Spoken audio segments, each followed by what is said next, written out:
All right, the mighty MBE4000 Mercedes. So this unit came in here with a little knock, and then when we actually inspected it, we found cylinder number 2. Where are you? Cylinder number 2 has dropped a valve. There you are, right there. So there's no valve in the head. It's the intake, and that's the worst one to break, because when you blow an intake valve, particles come back in. So there's number 2, broke the intake valve. Pieces came up and sucked back into this cylinder as well as this cylinder. And then under initial inspection, because as a cam and block and uses unit injecting pumps, so there's the unit injecting pumps, the unit pumps there for the pressurizing the diesel. That pressurized the diesel, and then there's still an injector on the actual cylinder head that injects the fuel. And because those are rollers, they always have to be inspected.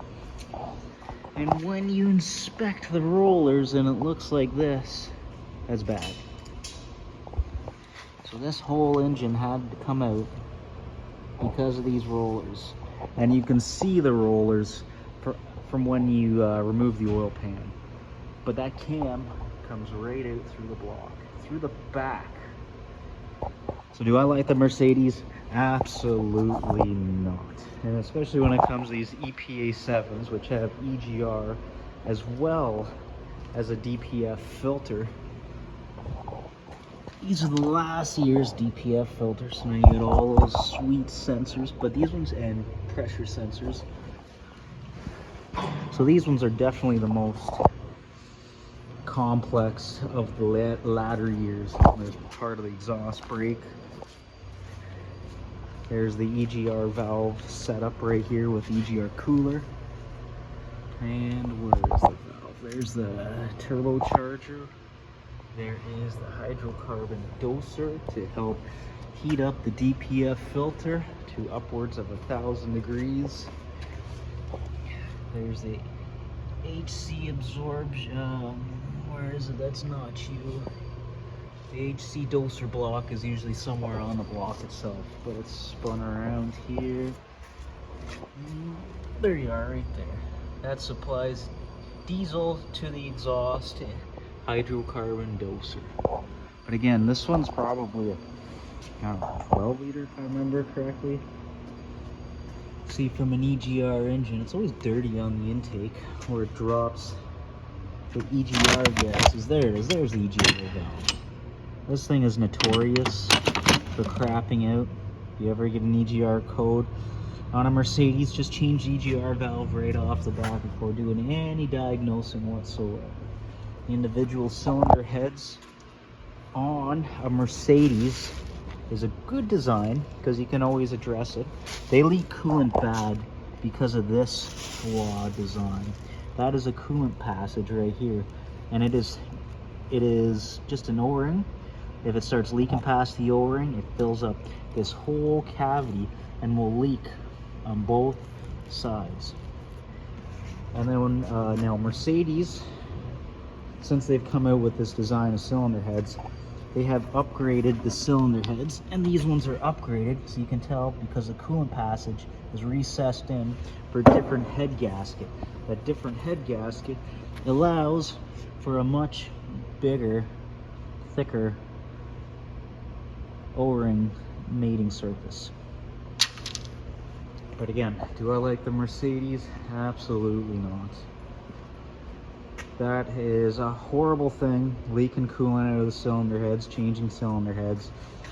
And knock or cylinder misfire codes can generally be one of these rollers seized up. These are the rollers for the tappets on the push rods, and then these rollers are directly on the camshaft.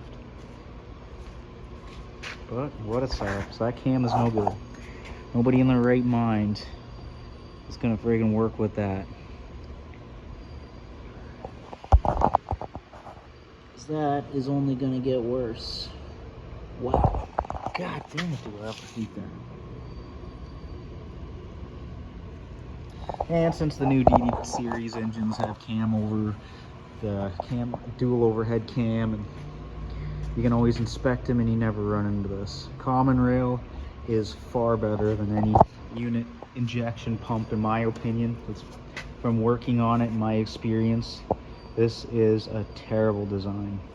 These can get stuck really bad. You're supposed to rotate the engine to pop these out. But guess what? When you're under, the truck's under, has a cab over, or the engine is underneath the doghouse, this number 6 is a prick. And you can see the rust. It has nothing good going for it in order to keep it, or allow it to come out easily. Yeah, there's a Mercedes MBE4000. Check for a knock. And you might as well you have to check the cam, and you might as well just start lining up to see if you can get a remanufactured engine, or you're gonna have to rip it out and spend 100 hours disassembling just to change a cylinder and a camshaft. Well, in this case, it'll be 3 pistons. Wouldn't be so bad if it was like a Cummins and it came out through the front, but nope, they come out through the back. And that'd be a Cummins ISC or Cummins L series that I'm referring to, with a cam and block. Not an ISX that has a overhead cam, or dual overhead cam with a TPI NPS, a fuel injection system.